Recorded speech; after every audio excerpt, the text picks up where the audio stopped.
नमस्कार, कृषि जागरण में आपका स्वागत है। मैं हूं अंजलि त्यागी।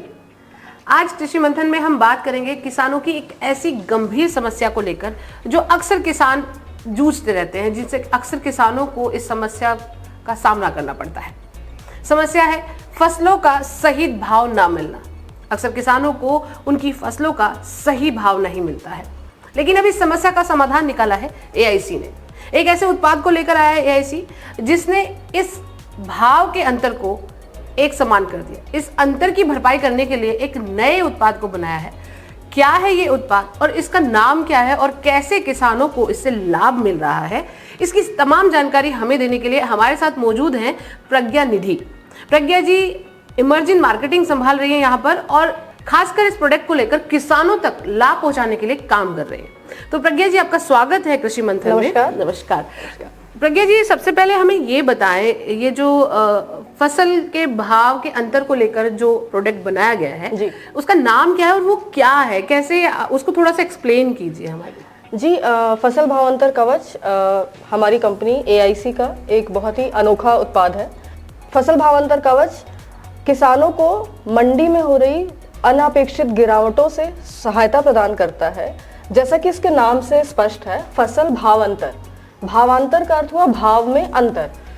तो जब भी कोई किसान किसी मंडी में अपने फसल के उत्पाद को बेचने जाता है, तो अगर कोई न्यूनतम समर्थन मूल्य से जो भी अंतर आता है, उस अंतर की भरपाई एआईसी इस अनोखे उत्पाद के तहत करती है। इसका नाम है फसल भाव अंतर कवच। अच्छा, यानी इस उत्पाद का नाम है फसल भाव अंतर कवच। यानी कि आप सुनने से ही महसूस कर रहे होंगे भाव अंतर, यानी कि भाव में जो अंतर है उसकी भरपाई की जाती है। प्रज्ञा जी, थोड़ा यहाँ ये स्पष्ट कीजिए कि फसलों के भाव के अंतर को एमएसपी को मूल भाव माना गया है या फिर इसका कोई और आपने मूल्य को आंकलन करने के लिए कोई दूसरा आधार माना गया है? जी देखिए, जैसे एमएसपी कुछ सेलेक्टिव जो क्रॉप्स हैं, फसलें हैं, उनके लिए ही सरकार एमएसपी का प्राइस निकालती है, जो न्यूनतम समर्थन प्राइस होता है। सिर्फ कुछ फसलें ही इसमें शामिल होती हैं। तो एआईसी इस उत्पाद को लाया है ताकि हर एक फसल को इसमें कवर किया जा सके। जैसे कि खाद्य फसलें हैं, तिलहन फसलें हैं, जैसे हमारे हॉर्टिकल्चर क्रॉप्स हो गए, ये सारे क्रॉप्स इसमें कवर्ड हैं। तो एमएसपी से हटके ये हमारा एआईसी का एक समर्थन मूल्य पहले से निर्धारित रहता है, जो कि बहुत पुराने सालों के आंकड़ों पे निर्धारित रहता है। अगर कोई भी किसान मंडी में जाकर उस निर्धारित प्राइस से कम प्राइस पे अगर उसकी बिक्री होती है, तो जो भी अंतर होगा उस अंतर को एआईसी देगी, उस अंतर को एआईसी कवर कर रही है। मतलब उस भाव के अंतर की क्षतिपूर्ति या उस भाव की जो कमी है उसको वो एआईसी पूरा करती है। तो ये भी थोड़ा बताएं कि जो आप मूल्य का निर्धारण करते हैं कि किस तरीके से मूल्य को वो कैसे क्लेम कर सकते हैं, कि कैसे माने कि हाँ उनकी प्राइस फसल की इतना कम उनका गया है। जी, जैसे हम पहले से जो भी सरकारी मंडियां होती हैं, जैसे कि हर एक स्टेट में एक सरकारी मंडी है, तो हम पूर्व निर्धारित किसी एक मंडी का चयन करते हैं। उस मंडी में कोई भी एक फसल, अगर किसान ने मक्के का इंश्योरेंस लिया है, अगर मक्का उस मंडी में किसी भी एक दिन पर सबसे अधिक जिस दाम पे बिका है, उसे मॉडल प्राइस कहते हैं। तो जो मॉडल प्राइस से कम प्राइस पे अगर बिक्री होती है, तो उस अंतर को एआईसी कवर करती है, उसके नुकसान को। ये भी थोड़ा बताएं, फसल भावांतर कवच का उद्देश्य, मुख्य उद्देश्य क्या है और कैसे एआईसी ने इस तरफ सोचा कि इसकी जरूरत है? जी देखिए, अभी तक जितने भी इंश्योरेंस कवर निकले हैं, जितने भी बीमा निकला है क्रॉप फसल सहायता के लिए, तो एआईसी ने ऐसा कहा कि खेत से लेकर मंडी तक जाने में जो नुकसान किसानों को सहना पड़ता है, खेत से मंडी तक जाने में, मंडी में जब तक किसान अपने फसल को बेच ना दे, जब तक उसे अपने उत्पाद का जो वाजिब दाम है वो ना मिल जाए, तब तक किसान सुरक्षित नहीं है। तो एआईसी इसी के लिए इस उत्पाद के साथ निकली है, ताकि जब तक किसान मंडी में अपने वाजिब दाम उसे ना मिल पाए, तब तक एआईसी उनके साथ है। प्रज्ञा जी की इस बात से तो जरूर आप वाकिफ होंगे और इस बात से जरूर आप इत्तेफाक भी रखते होंगे कि खेतों से मंडी तक सुरक्षा के लिए पूरा वादा एआईसी कर रही है। खेतों में आप फसलों का बीमा कराते हैं, फसल आने के बाद आप उसके भाव का भी बीमा करा सकते हैं। यानी कि अगर आपको नुकसान खेतों से नहीं हुआ या खेतों में अगर नुकसान हो उसकी भरपाई तो कर ही रहे हैं, लेकिन अगर आप भाव की नुकसान झेल रहे हैं तो उसकी भरपाई भी AIC करता है, बशर्ते आपको बीमा लेना पड़ेगा। चलिए प्रज्ञा जी, आगे थोड़ा मैं ये समझना चाहूंगी कि इसमें किसानों को कैसे जोड़ा जा सकता है, कौन इसके पात्र हो सकते हैं? जी, जैसा कि अभी तक ये उत्पाद जो इंडिविजुअल किसान है, जो आम किसान है, सिर्फ एक एक किसान के लिए अभी ये उत्पाद अवेलेबल नहीं है, अभी नहीं है। हम इस उत्पाद को कमर्शियल प्रोडक्ट के तौर पे हमने इसे लॉन्च किया है। जो भी फार्मर प्रोड्यूसर ऑर्गेनाइजेशन है या फिर किसानों का समूह है या फिर कॉर्पोरेट एफिनिटी ग्रुप है, इन सारे किसानों को इस बीमा के तहत कवर किया जा सकता है। अच्छा, ये भी बताइए कि इसके पीछे क्या मुख्य कारण है कि आप इसे FPO या ग्रुप में ही इसे कनेक्टेड कर रहे हैं? क्या खास कारण है इसका?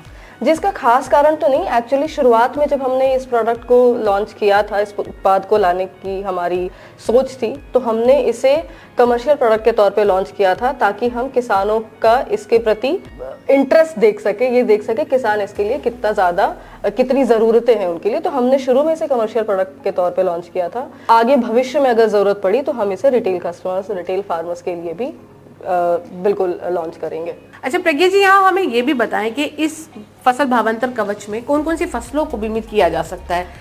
जी, इन फसल भावांतर कवच के तहत सभी खाद्य फसलें जैसे कि मक्का, ज्वार, गेहूं, सभी तिलहन फसलें जैसे तिल, जो हमारे कमर्शियल क्रॉप्स हैं जैसे कि कॉफ़ी हो गया, चाय हो गई, बागवानी फसलें, सेब, ये सारी फसलें इस बीमा उत्पाद के तहत कवर की जा सकती हैं। जी, इसमें ऐसी फसल भी है अगर किसान करना चाहे और जिसके लिए पूरा मनाही की गई है कि नहीं, हम इस फसल को तो ऐड कर ही नहीं? जी नहीं, ऐसा हमने अभी तक तो नहीं इस उत्पाद में हमने। हॉर्टिकल्चर में आपने जिक्र किया था, तो हॉर्टिकल्चर की कौन कौन सी क्रॉप्स होंगी? हॉर्टिकल्चर के सारे क्रॉप्स कवर्ड हैं सभी? हाँ, जैसे मैंने आपको एग्जांपल दिया, सेब हो गया या फिर प्लम हो गया, ये सारे कवर्स। एक और कमर्शियल क्रॉप है जिसको लेकर अक्सर किसानों को समस्या रहती है, कमर्शियल माने उसको या उसको एग्रीकल्चर में माने, तो एक जैसे प्लांट क्रॉप्स होती हैं, जैसे मेहंदी हुआ, आपका रबर प्लांट हुआ जी, तो इनके प्रोडक्ट अगर मार्केट में जाते हैं तो क्या उस पर भी कुछ? जी, प्लांटेशन क्रॉप्स भी कवर्ड है जी। प्लांटेशन क्रॉप्स भी उत्पाद के हमने कोई भी एक्सक्लूजन नहीं रखा है, इस सारे क्रॉप्स कवर्ड हैं इस प्रोडक्ट। अब थोड़ा सा हम कैलकुलेशन पे आते हैं, थोड़ा ये समझना चाहेंगे कि अगर कोई ग्रुप आपसे जुड़ रहा है किसानों का, तो उसको एक फसल को बीमित कराने के लिए क्या प्रीमियम दर होगा उसका, या एक ग्रुप में ही वो पूरा अमाउंट आपको बीमा कराने के लिए राशि आपको प्रदान करता है, और इसका समय क्या है? मतलब फसल के बाजार से पहुंचने के पहले उसको बीमा कराना होता है, तो वो थोड़ा सा कैलकुलेशन भी समझाएं। जो 45 दिन पहले, बाजार में पहुंचने के 45 दिन पहले तक किसान को ये पॉलिसी खरीद लेनी होती है अगर उनको ये उत्पाद का लाभ लेना है तो, फसल भावांतर कवच का। और जैसा कि आपने पूछा कि क्या इसमें प्रीमियम दर क्या पहले से निर्धारित रहता है। प्रीमियम दर देखिए बहुत सारे चीज़ों पर डिपेंड करता है, बहुत सारी चीज़ों पर निर्भर करता है, जैसे कि जोखिम स्तर क्या है, क्रॉप कौन सी है, फसल कौन सी है, जगह कौन सी है।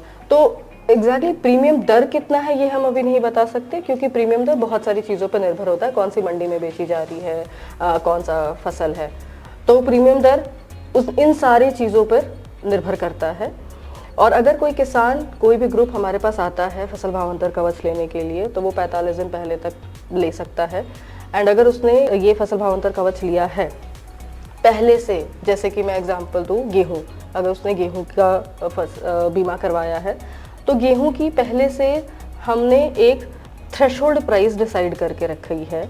उस थ्रेशोल्ड प्राइस वो हमने मान के रखा है कि इस थ्रेशोल्ड प्राइस पे बिकता है। ठीक, अगर वो किसान मंडी में किसी भी निर्धारित डेट पे, जिस भी दिन उसे बेचना हो, रिस्क पीरियड के बीच में जिस भी दिन उसे बेचना हो, उस दिन वो मंडी में गया, अगर जो बेचने की कीमत है वो हमारे थ्रेशोल्ड प्राइस से कम आती है, तो मॉडल प्राइस से कम में अगर वो बेचता है, तो थ्रेशोल्ड प्राइस और मॉडल प्राइस के बीच का अंतर उन्हें मिलेगा।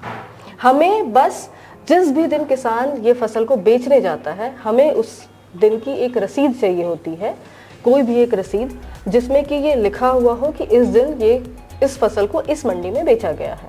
कितनी क्वांटिटी बेची क्लेम गई के है दौरान जी, आप- क्लेम के दौरान, क्योंकि कितनी क्वांटिटी बेची गई है, जरूरी नहीं है कि किसान ने 50 क्विंटल लिया है तो वो 50 क्विंटल उसी दिन बेचेगा। मेरा यही आपसे अगला सवाल था कि बीमित राशि अगर उसने बीमा करा लिया है तो वो क्लेम प्रोसेस कैसे करेगा, कैसे आगे जी, बढ़ेगा? क्लेम प्रोसेस के लिए तो जब भी किसान बेचता है, अपनी उपज को बेचता है, उसके बाद वो एआईसी के किसी भी ऑफिस में फ़ोन करके या फिर हमारे रिप्रेजेंटेटिव होते हैं फील्ड पे, उनको इत्तला कर सकता है, उनको बता सकता है, या फिर हमारे टोल फ्री नंबर पर कॉल कर सकता है। वो हमें बता सकता है कि हमने इस दिन अपनी उपज बेची है। अच्छा प्रज्ञा जी, हमें ये भी बताएं कि ये जो प्रीमियम राशि होती है, क्या इसके लिए सरकार या कोई सरकारी संस्था सब्सिडी दे रही है? जी, अभी तक तो नहीं, सब्सिडी नहीं दे रही है, पर सरकार की तरफ से इसमें कोई भी सहायता हमें नहीं मिल रही है इस प्रोडक्ट के लिए। लेकिन अगर कोई समूह है, जैसे कि कोई सीड बेचने वाली कंपनी है, अगर वो हमारे पास एक ग्रुप ऑफ फार्मर्स लेकर आती है कि हमें इन किसानों का बीमा करना है और वो हमें सब्सिडी देती है, तो सब्सिडी तब अवेलेबल होगा। फिलहाल हमारे पास सब्सिडी का कोई प्रावधान नहीं। इसमें ये भी थोड़ा सा समझना चाहती हूँ मैं आपसे कि पीएमएफबीवाई एक सरकार की स्कीम है, तो क्या कभी एआईसी ने इस तरह के प्रोडक्ट को, क्योंकि एआईसी भी एक सरकारी संस्था है, तो क्या कभी इसके लिए प्रयास किए गए हैं कि इसे भी पीएमएफबीवाई के तहत लाया जा सके? जी, फिलहाल तो नहीं। पीएमएफबीवाई के तहत लाने की हमारी ये आगे की सोच है, बट अभी तक हमने इस उत्पाद के तहत पीएमएफबीवाई में इसे इंक्लूड करने की बात अभी तक नहीं करी है। हालांकि अगर इस तरह का उत्पाद पीएमएफबीवाई के तहत शामिल किया जाता है तो किसानों की बहुत बड़ी समस्या का समाधान मिल सकता है। हालांकि इस तरह की योजनाएं राज्य स्तर पर भी चलाई जा रही हैं, जैसे भाव के अंतर को भरपाई करती है राज्य सरकारें, एमएसपी से अगर कम रेट पे जाता है तो उसके अंतर को भरपाई करती है। प्रज्ञा जी, आपसे यहाँ पे थोड़ा सा ये समझना चाहेंगे कि इस तरह से किसानों को तो आपने लाभ दे दिया है, तो कहीं ना कहीं व्यापारियों को बढ़ावा नहीं दे दिया गया है कि हम अगर किसानों से कम दामों पर भी लेंगे तो भी उनकी भरपाई तो हो ही जाएगी, लेकिन व्यापारी क्या करेंगे? व्यापारी तो जानबूझ के उसको कम दामों में भी ले सकते हैं। जी नहीं, मंडी में अगर आप बेचने जाते हैं तो मंडी में बहुत ज्यादा रेगुलेटेड मंडियां होती हैं। वहां पे यहाँ व्यापारियों का तोल मोल नहीं चलता। मंडी पे किसी भी सरकारी मंडी में अगर कोई बेच, यहाँ इंडिविजुअल नहीं बेचा जा रहा, किसी को भी बेच दूंगी और उसने जितना प्राइस लिया मैं उसके अंतर को एआईसी के पास आकर बोलूंगी कि मुझे ऐसा नहीं, मतलब ऐसा नहीं सिर्फ वहीं पर ही क्लेम करती है जो मंडियों में, जी, जो भी सरकारी मंडी है, जैसे कि एगमार्क नेट हो गई, तो एगमार्क नेट सरकारी मंडी, सरकारी प्राइस देती है एगमार्क नेट। जैसे गुंटूर में एक अचंपेट मंडी है, वो मंडी एक सरकारी मंडी है, तो हम किसानों को सरकारी मंडी में ही बेचना है, ये हमारा पूर्ण। तो यहाँ ध्यान देने वाली बात यही है, सबसे खास बिंदु जो आपको बताया गया है कि आप अगर किसी सरकारी मंडी में अपनी फसल को बेचते हैं और वहाँ पे आपके फसल के भाव में अंतर आता है, तभी ऐसी क्लेम आपके लिए फायदेमंद होगा। अदरवाइज वहाँ कहीं अलग किसी निजी मंडी या किसी अलग मंडी में अगर आप बेचते हैं तो आपको इस भाव के अंतर को नहीं क्लेम किया जा सकेगा, ये ध्यान रखिएगा। जी, जैसा कि मैं इसमें एक बात और जोड़ना चाहूँगी, जैसा कि अभी कॉर्पोरेट प्रपोजल है, कॉर्पोरेट उत्पाद है, तो जब भी कोई समूह, किसानों के समूह को हम इंश्योरेंस देते हैं तो मंडी भी हम पूर्व निर्धारित रखते हैं कि किसानों को इस मंडी में ही बेचना होगा। तो ये भी नहीं है कि अगर सरकारी मंडी, अगर हमने एग्जाम्पल के लिए अगर गुंटूर मंडी को हमने पहले से निर्धारित कर रखा है कि इस मंडी में ही किसानों को जाकर बेचना है, तो किसी और मंडी में जाकर नहीं बेच सकता। तो मैम, ये जो उत्पाद है, ये जो आपका पॉलिसी है, ये किन किन राज्यों में अभी अवेलेबल है? किन किन राज्यों के किसान इससे जुड़ सकते हैं? जी, अभी तक हमने इस उत्पाद को आंध्र प्रदेश, राजस्थान, महाराष्ट्र, उत्तर प्रदेश, इन सारे राज्यों में इस उत्पाद का लाभ किसानों को दे चुके हैं। हमने जो सबसे पहला इस उत्पाद का पायलट लॉन्च किया था वो हमने आंध्र प्रदेश के गुंटूर मंडी से ही लॉन्च किया था, जो कि चिली की एक वैरायटी है बाइडिगी, उसके लिए हमने ये शुरू किया था। एक सिर्फ अचंपेट मंडी में, छोटी सी मंडी हमने ली थी किसानों का इसके प्रति रुझान देखने के लिए। अब ये इन अलग अलग राज्यों में भी हमने इस उत्पाद का लाभ किसानों को दिया है। सेम डेट सीधा सा ये समझ लीजिए कि आपकी फसल अगर कम दाम पे गई है और जो निर्धारित मूल्य है उसके मुकाबले, तो आपको अंतर भरपाई की जाए। और इस उत्पाद को लेने के लिए किसानों को किससे संपर्क करना पड़ेगा थोड़ा, और कहाँ कॉल करना पड़ेगा ये भी बता दीजिए। जैसे कि मैंने आपको बताया, ये कॉर्पोरेट प्रपोजल है, तो किसान हमारे पास प्रपोजल लेकर आते हैं। कोई भी एफपीओ हुआ या फिर कोई भी एफिनिटी ग्रुप हुआ, वो हमारे पास प्रपोजल भेजता है कि हमारी ये फसल है, इस फसल में हमें फसल भावांतर कवच की सहायता चाहिए, हम इस जो आपका एआईसी का टोल फ्री नंबर है वो वहाँ पे कॉल कर सकते हैं या हमें मेल कर सकते हैं, आपको मेल कर सकते हैं। जी। लास्ट क्वेश्चन मैं आपसे ये जानना चाहूंगी कि कभी कभी फसलों का जो भाव होता है, वो जो अंतर आता है वो क्वालिटी पे आता है जी। मान लीजिए गेहूं की कोई उच्च क्वालिटी है, उसका भाव और उसकी गुणवत्ता कहीं ना कहीं मौसम की मार के चलते या कहीं खराब हो चुकी है, और उसका प्राइस जो मार्केट में है तो ज्यादा, लेकिन गुणवत्ता के हिसाब से वो डाउन जा रहा है, तो उसको भी क्या कवर किया जा सकता है या उसको एआईसी भरपाई करती है ऐसे सूरत में? जी, जैसे ना हम एआईसी प्रोडक्ट और जो आपने कैटेगरी बताया कि हर एक कैटेगरी के बेसिस पे हम पहले से निर्धारित रखते हैं। जैसे कि मैंने आपको चिली का बताया था, तो चिली में एक बाइडी की वैरायटी है, हमने सिर्फ कहा कि हम बाइडी की वैरायटी को ही कवर कर रहे हैं अभी। तो ऐसा नहीं है कि चिली कोई भी चिली किसान उत्पाद कर रहे हैं किसी भी चिली का तो वो बेचेंगे तो उसके अंदर को नहीं, हम वैरायटी भी पहले बता कर रखते हैं। तो गेहूं की कौन सी वैरायटी वो उत्पाद कर रहे हैं, कौन सी वैरायटी को उपजा रहे हैं। मैं गुणवत्ता को लेकर भी थोड़ा बात कर रही हूँ। गुणवत्ता है कि उपज के दौरान या कोई भी फसल के प्रोडक्शन के दौरान कुछ कमी पेशी उसमें आ गई है और वो गेहूं की जो गुणवत्ता है वो थोड़ी सी डाउन चली गई, थोड़ी गिर गई, तो ऐसी सूरत में और फसल का भाव भी गिर जाता है। अगर गुणवत्ता गिरती है तो फसल का भाव भी गिर जाता है, तो क्या ऐसी सूरत में भी वो उसे क्लेम मिलता है? जी नहीं, फसल का भाव गिर गया तो जो हम थ्रेशोल्ड प्राइस पहले से फसल का भाव गिर गया तो जब वो बेचने जाएगा तो पहली बात तो फसल का भाव गिरा है तो मॉडल प्राइस पहले से कम रहेगा। वो हो सकता है जो हमने थ्रेशोल्ड प्राइस दिया है उससे भी कम हो, उस सूरत में किसानों को क्लेम नहीं दिया जाएगा, क्योंकि जब भी गुणवत्ता कम है तो मंडी में वो जो अगर सारे फसल कम गुणवत्ता वाले आ रहे हैं तो ज़्यादातर जो प्राइस दी जाएगी उन फसलों की वो कम दी जाएगी। हाँ, निर्भर करता है आपकी मंडी के प्राइस पर। जी, आपकी मंडी में प्राइस क्या चल रहा है और उसकी गुणवत्ता के आधार पर क्या मूल्यांकन किया गया है, इस पर निर्भर करता है कि आपका क्लेम कितना वाजिब है और आपको क्लेम मिलेगा या नहीं मिले। लेकिन हाँ, इतना ज़रूर यहाँ पे छोटी दी गई है कि आपके फसल के भाव में मंडी के भाव के विपरीत अंतर आ रहा है तो आपको ज़रूर प्राइस पूरा दिया जाएगा। तो हमारे साथ प्रज्ञा जी जुड़े हैं, उन्होंने फसल भावांतर कवच के बारे में बहुत गहनता से आपको जानकारी दी है और उम्मीद करती हूँ मैं कि आपको इस वीडियो के माध्यम से फसल भावांतर कवच को लेकर काफ़ी जानकारी मिली होगी। कैसे आप इस फसल भावांतर कवच से जुड़ सकते हैं, आप इसके पात्र है या नहीं है, किन किन फसलों को आप बीमित करा सकते हैं और कितना और किसके माध्यम से आपको क्लेम मिल सकता है और कैसे, ये बहुत सारी जानकारी आपको मिली। आप हमारे किसानों को कुछ ऐसे अनुभव भी साझा करें जो बहुत अच्छे रहे हों और इस स्कीम से या इस पॉलिसी से, मैं इसको स्कीम नहीं कहूँगी, इनका उत्पाद है, तो इस पॉलिसी से जुड़कर कई किसान लाभ ले रहे हैं, तो थोड़ा से अपने अच्छे अनुभव साझा कीजिए यहाँ पे। जी, जब हमने इसका पायलट लॉन्च किया था तो मैं खुद फील्ड्स पर गई थी, तो हम गुंटूर गए थे, हमने गुंटूर विजिट किया था। शुरुआती दौर में मैं भी बहुत ज़्यादा क्या बताऊँ, जैसे किसान जब एक संगठन आता है, किसानों का एक ग्रुप आता है, तो हमें पता नहीं था कि उनका रुझान इस प्रोडक्ट उत्पाद की तरफ कितना रहेगा कितना नहीं। बट जब हमने इस पॉलिसी के बारे में बताया किसानों को तो आप विश्वास नहीं करेंगे, हमें बहुत ही पॉजिटिव सपोर्ट मिला। इसीलिए हमने इसे पायलट के बाद इसे दूसरे राज्यों में भी लॉन्च किया है। तो अभी तक तो देखिए काफ़ी अच्छा रिस्पांस आ रहा है किसानों की तरफ से।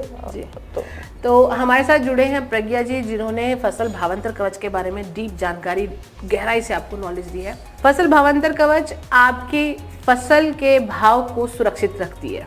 एआईसी का सिर्फ एक ही उद्देश्य है कि आपकी फसलों को खेतों पे सुरक्षा उपलब्ध कराए, बाढ़ से, बारिश से, आपदाओं से, और उसके बाद जब आपकी फसल मंडी में जाती है तो वहां भी भाव से आपकी फसल को सुरक्षित रखे। तो जब इतना सब कुछ लाभ एआईसी दे ही रही है तो फिर आप एआईसी से दूर क्यों है? तो कृषि मंथन में सिर्फ यही एक उद्देश्य रखा गया है कि आप तक सटीक जानकारी दी जाए और वो जानकारी आप तक पहुंचाई जाए जो पॉलिसी या जो स्कीम्स या जो योजनाएं आपके लाभ के लिए, आपके उत्थान के लिए बनाई गई है। तो कृषि मंथन में आज इतना ही। जुड़े रहिए कृषि मंथन से, कृषि जागरण से जुड़े रहिए।